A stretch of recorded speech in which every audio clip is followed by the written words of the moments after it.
This week's edition of NJBIA's Minding Your Business is brought to you in part by AT&T, helping family, friends, and neighbors connect in meaningful ways every day. From the first phone call 140 years ago to mobile video streaming today, AT&T innovates to improve lives. And by New Jersey Business Magazine, providing the critical information needs for New Jersey's business community for more than 65 years.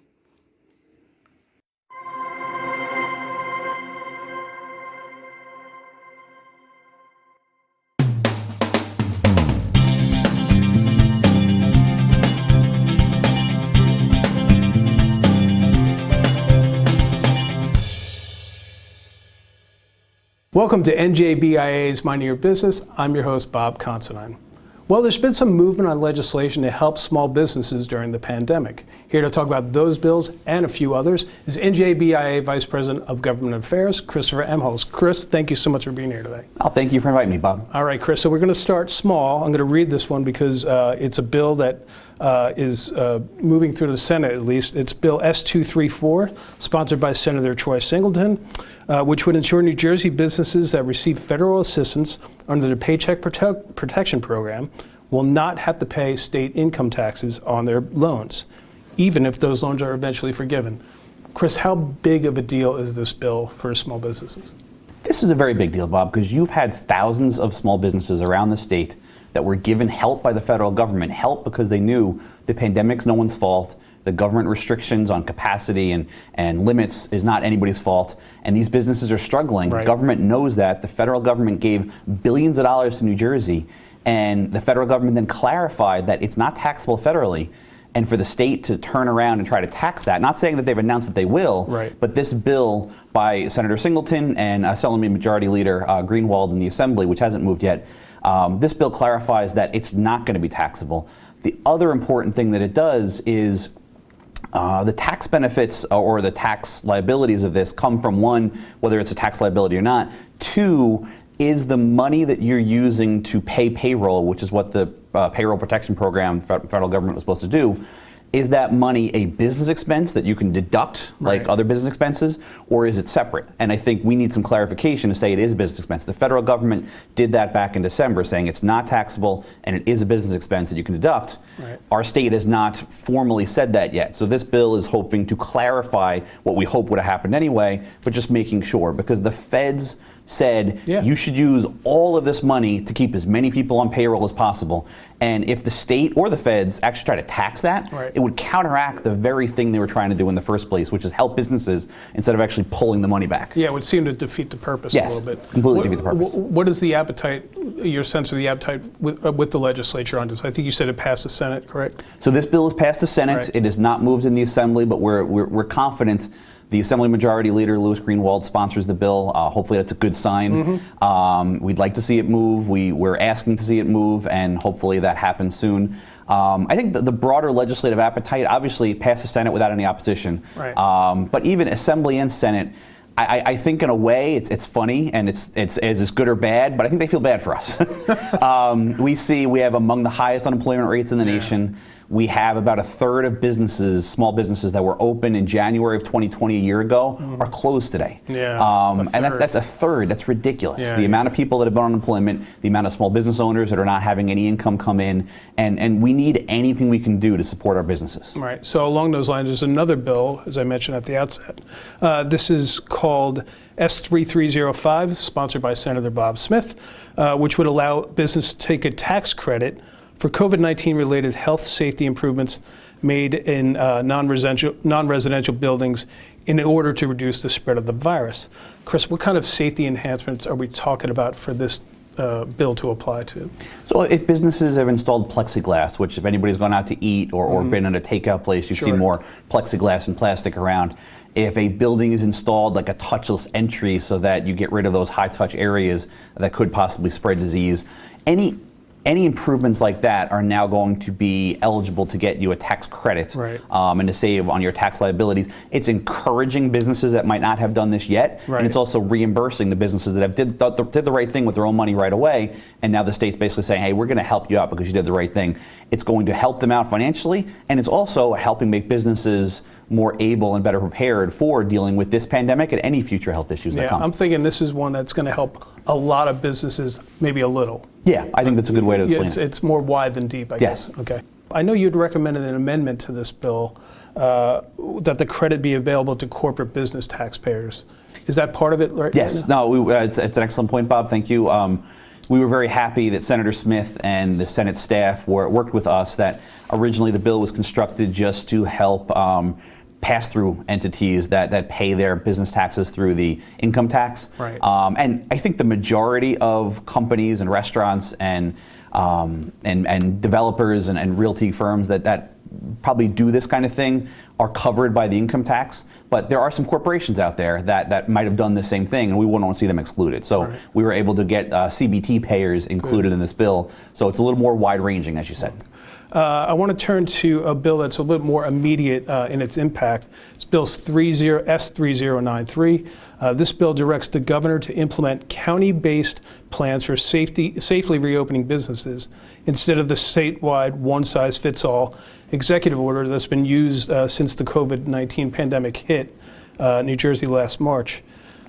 Chris, what's the benefit of having this kind of scalpel approach going forward for New Jersey businesses? I think the benefit of Senator Gopal's bill in the Senate, also Assemblyman Berzicelli has a bill that passed out of an assembly committee, has not gone through the full assembly yet, but Assemblyman Berzicelli deserves credit because it was actually him that pushed it first. And now Senator Gopal's bill has passed the full Senate. Right.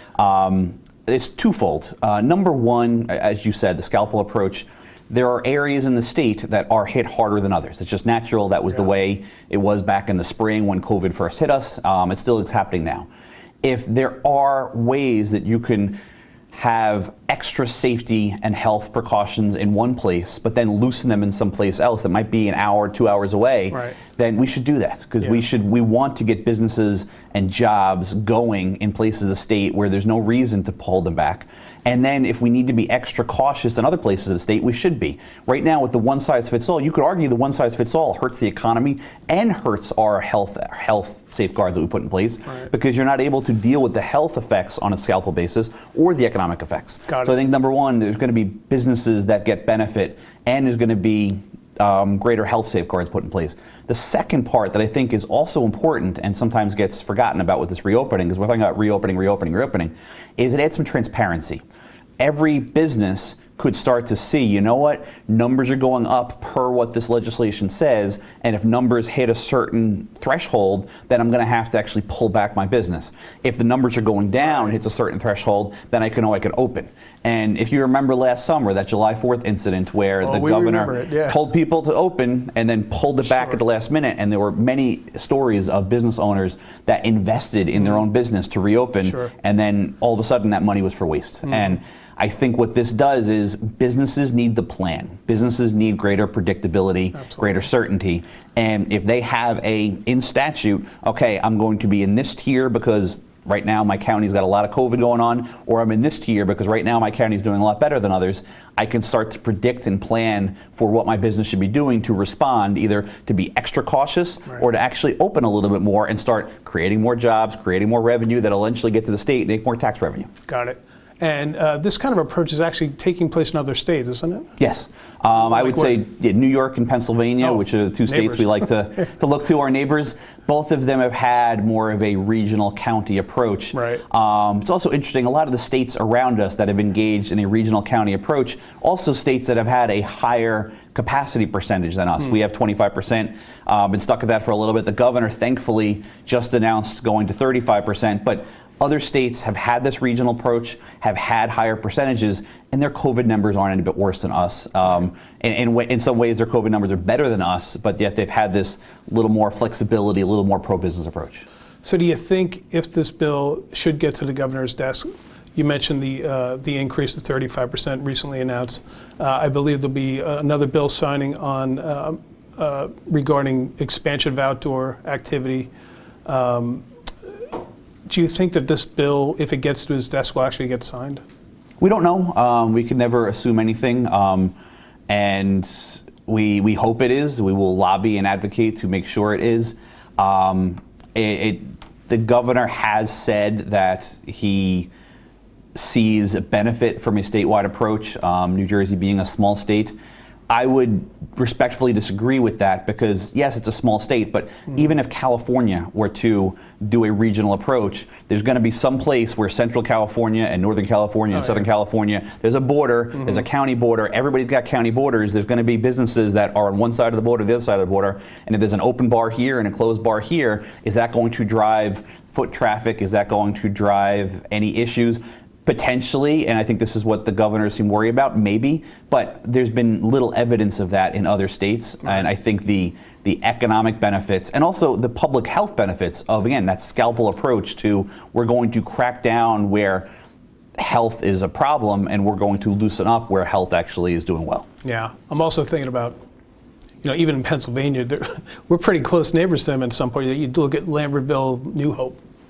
You can walk over the bridge and be in a different state, correct? Oh, and I've been there, and I heard actually Senator Testa made this remark, and so I want to give him credit. Tale of two cities. Yeah. And that I was at an event, outside event, in Lambertville, and just the amount of people parking Lambertville, walking across to restaurants in New Hope, the amount of, again, revenue and jobs that we were losing to New Hope because they were less restrictive.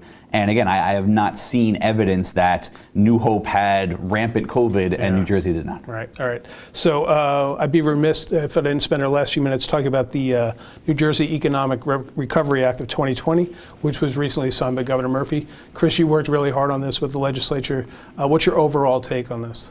It's an excellent bill. We think it has the potential to be a transformational economic tool for New Jersey and New Jersey's businesses. It was a massive, rich, robust program, and I mean the ultimate bill was 249 pages long. Is it perfect? No, but the economy needed this, and we went for 18 months between the expiration of the old economic development program to this one. I think this one is improved in many ways. But it's still 18 months without having any comprehensive economic development tax incentive tool was too long. And I think we lost jobs and we lost revenue because of that. Oh, yeah. This new one, what's exciting about it is the diverse set of tools that it offers. Number one, BIA has always been a big fan of innovation. We think innovation drives the state economy, and the focus on innovation in this bill, whether it's the governor's signature Innovation Evergreen program, the smaller Ignite program, the expansion of the Angel Investor and NOL program, all of those things are focusing on helping the businesses that have a better chance to grow, better chance to bring jobs and expand our innovation ecosystem, and then that'll kind of have this multiplier effect and expand more jobs. Right. Again, you mentioned no bill is perfect. Do you think there's enough here for small business in this package? That's an excellent point. It's one of the things that we would like to have seen changed. So the bill over 6 to 7 years is scheduled to have $14.4 billion spent on growing our economy and tax incentives and sometimes direct grants.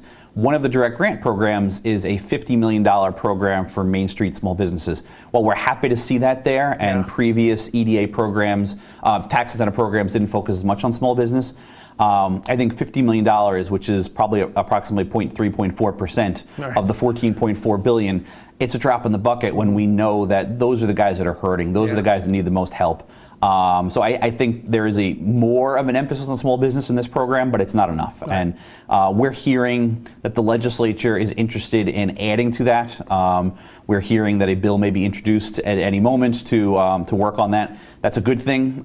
We hope the Senate and Assembly can get behind putting a few more $100 million into the EDA. The NJBIA has done a remarkable job at getting a lot of money to businesses that need it in a hurry. Sure. The only problem that we've had with EDA programs is we want to see more money go to them. And they're oversubscribed so quickly. Yeah, they run out of money in a heartbeat, but I think Tim Sullivan at the EDA and their staff have done a great job, and also a great job in making sure this money is spent well and going to businesses and having a rigorous application process, but not too rigorous where it's onerous, and getting it out in a hurry and not wasting anything. And they deserve a lot of credit, but I'd like to see more go to them because I believe in what they're doing. Right.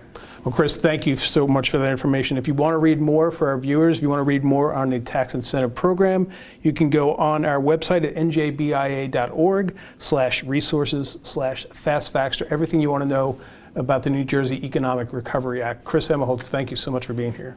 Thank you, Bob. I look forward to coming again. All right, great. And we'll be back right after this. You're first to respond. first to put others' lives before your own. And in an emergency, you need a network that puts you first, that connects you to technology and each other, that's built with and for first responders. FirstNet, the only officially authorized wireless network for first responders. Because putting you first is our job. Next on Minding Your Business, we are joined by Ralph Weaver, who's had a very distinguished career as the founder and CEO of East-West Connection, which is a global meeting, event, and travel company based in Hunterdon County. Now Ralph is using his considerable acumen to confront the challenges in his industry during the pandemic. Ralph, thank you so much for being here today. Oh, it's my pleasure. All right, so first for our audience, give us the pitch. What is East-West Connection? East-West Connection is a full-service meetings and events planning company. And by that I mean we handle all the logistics. So when you go to just a conference and all that behind-the-scenes work, from the travel, the registration, all of those details that are involved to make a meeting success, that is what our company does. All of those logistics and moving people, the planning, the coordination, and the advanced planning, months that goes into making sure a meeting or incentive or an event is a success. Right, and how long has the East-West Connection been around? Well, I'm proud to say that we celebrated our 30th anniversary in August. And wow. So it's a milestone that we couldn't celebrate the way we would have wanted to, but with COVID-19 we couldn't, but we're proud that 30 years ago in August we were formed. Wow, that's amazing. 30 years and a tough time to have that kind of milestone, but who are your clientele? Is it pharmaceutical companies? Is it attorneys? What kind of clientele do you have? Well, we do a lot of work working with pharmaceutical companies, healthcare companies, because that's my background. And so that's where the company originally started working with those kinds of organizations. But we've diversified over the last several years. So we have financial services companies, tech companies. So we like to say that we're there. We can handle whatever your meetings and events needs are, regardless of the industry that you're in. Right. And one of the things you do is they call it incentive trips, right? Oh, yes. And what are these, and how can I get one?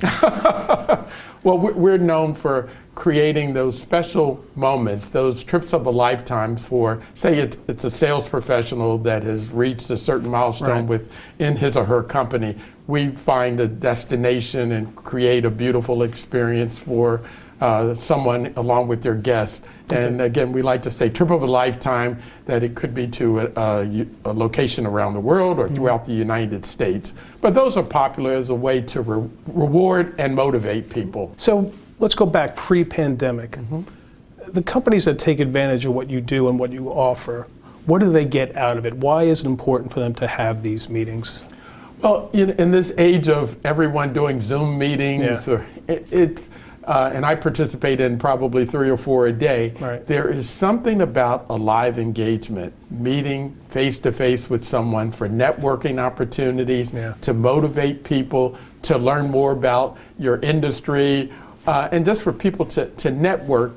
And we found that those have been our clients have found that those have been great ways to get their message across. So say it's a new product that they're introducing, a new drug therapy, maybe there's sales training involved that they want to have that in-person experience. But we've also had to pivot to doing different virtual engagement. But there is something about that live engagement where people can meet one-on-one, get to know one another, build those relationships that we found effective, and I know our clients do as well. Yeah, absolutely, and no doubt NJBIA has been through many of these meetings and they're great. How about, let's just go back pre-pandemic. How was business for EWC? Were you hopping at that point? I think hopping is an understatement. I mean, again, we came up with the theme, our 2020 vision, and we started that in 2017. And we had projected that the company would grow to $20 million in revenue by 2020. Wow. And we were well on our way to doing that. We had won several new contracts that we were excited about. We were getting ready to increase our staff, and at the time we had 75 employees.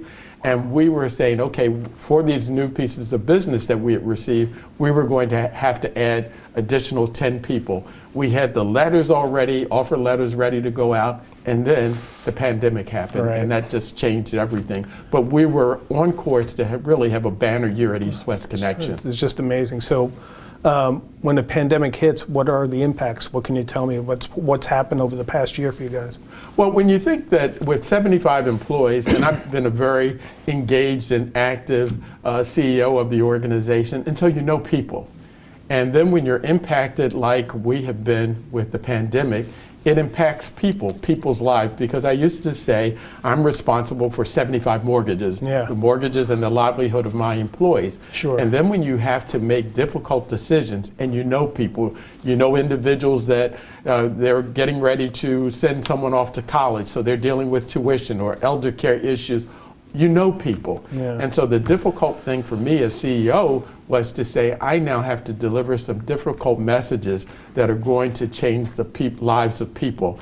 And that was truly, I think, one of the most difficult things that I've had to do, in my life. I had to step back and then focus on the survival of the business. Yeah. And you know what? I mean, I'm sure at some level there's an understanding of those employees, because this is something completely out of your control. But just talking about the emotion of it, these are people who I know, Ralph, you've spoken about how much your employees have carried your company over the years. Can you speak to that? What have they brought to the company leading up to this, and which is why it made it more difficult? Well, East-West Connection wouldn't be here today if I didn't have those employees that were committed, that were hard workers, that had the vision. They believed in the philosophy of the company. And every step of the way over these last 30 years, people have been with me, loyal employees. And so to have to deliver that message was very difficult. And again, what they offered was creativity, innovation. Right. And the one thing that I've just been so pleased about is that in the culture of the company is that we don't rest on our laurels, and that's throughout the organization. So you had a group of people who were always looking for ways to just increase the services that we provided to our clients. We've always been very client focused.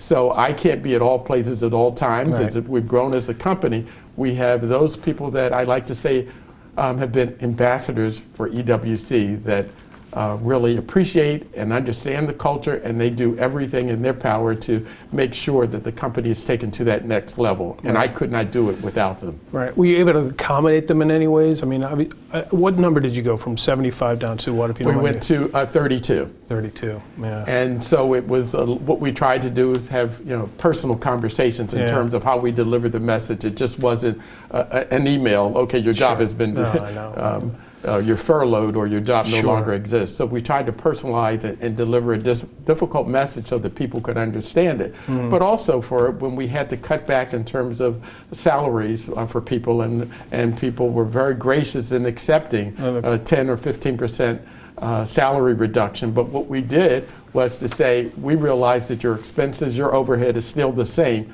How can we help people during these difficult times? So as much as we could, we came up with this Sunshine program, a loan program, so that people, no interest loan. So if someone needed X dollar to help them pay their mortgage, to pay their rent, pay their utility expenses, the company was there for them. And it was important to me to say, we're here for you. And that's great that you were able to do that. How have you been able to pivot during this time? Obviously, you saw what was coming. How are you adjusting over the past year? Well, when I look at the history of EWC, I think there have been moments where we've had to pivot over the years, just change the economic downturn, the change in just overall business outlook. Right. So we have a history of pivoting.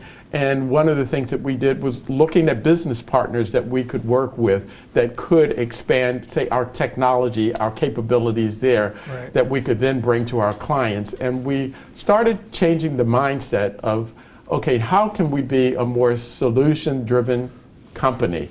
Because again, a lot of, during the pandemic, companies or clients were looking to say, what is it that we need to be doing? So EWC could be that resource, and here are some solutions. Right. We did not sit back and say, woe is me. Woe is me, right. It's like, no. Yeah. How do we move forward? How do we move forward boldly with new ideas and a way to have people reimagine their meeting engagements? And that's what we had to do. Right. So whether it was, since we weren't doing live meetings, virtual meetings, how could we do that differently?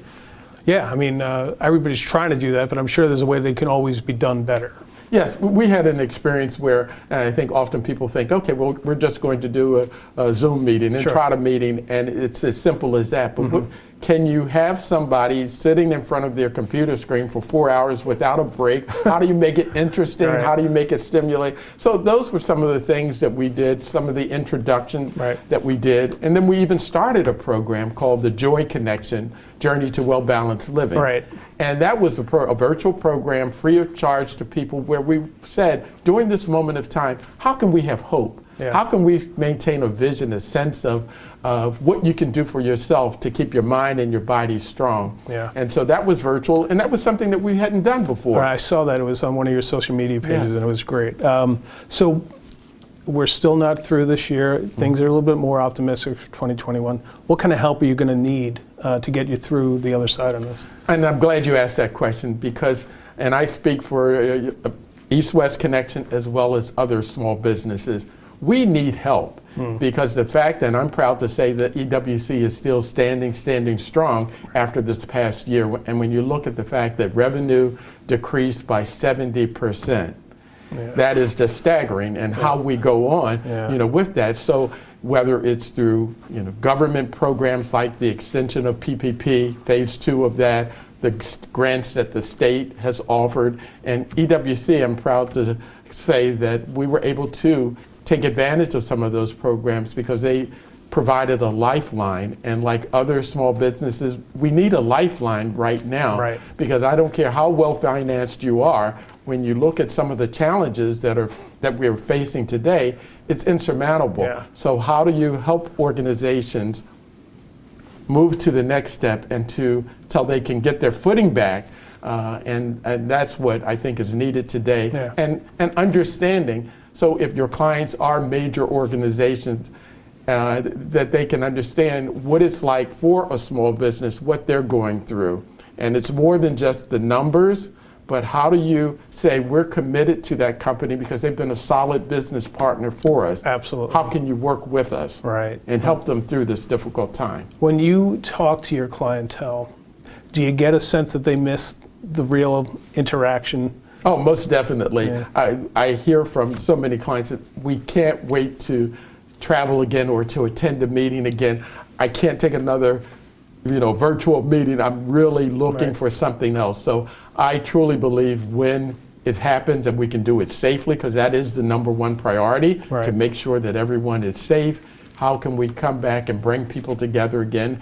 And maybe it's in different ways. Maybe it's a hybrid meeting or something, but how do we create a forum where people can come back together and just meet in a safe environment? And I think we're all in desperate need of that we've been homebound for so long, and just with our loved ones, it's like, okay, I really do need that stimulation of someone else that may tell me about something, or going to the movies, or just something that brings back a sense of normalcy to us. And I know it'll be our new normal, but something that's a little different. Right. Well, you've always been a very positive person, Ralph, so I'll end this with this last question. 30 years ago, you started this company because you had a car accident. You decided you wanted to carve a path for yourself while you were in recovery. So looking now in the past 30 years, how much has this time tested your resolve and your faith? And what do you tell yourself to keep positive? Well, it's tested my resolve a lot, but I draw upon, and I stand here before you today, just the legacy of having a strong work ethic and a mom that was just incredible, a dad that was very supportive of me. But so when I look back on their lives and think of some of the challenges and obstacles that they faced in their lives, I hear a little voice, and my mom saying, okay, step out on faith. You can do it. Don't give up. Don't give up. You can do it. So when I've encountered adversity like this moment in time, I just think of ways that what is it that I can do to make a difference, to just change the trajectory of my life, the trajectory of EWC, as well as my employees. So that's what I've been focused on, and I truly believe we're going to come out of this stronger than we've ever been as an organization. Well, I hope so, Ralph. Ralph Weaver, East-West Connection. We look forward to you bringing more people together, as you always have for the past 30 years. Thank you for being here. Oh, thank you. All right. And thank you all for joining us, and we'll see you next time on NJBIA's Minding Your Business.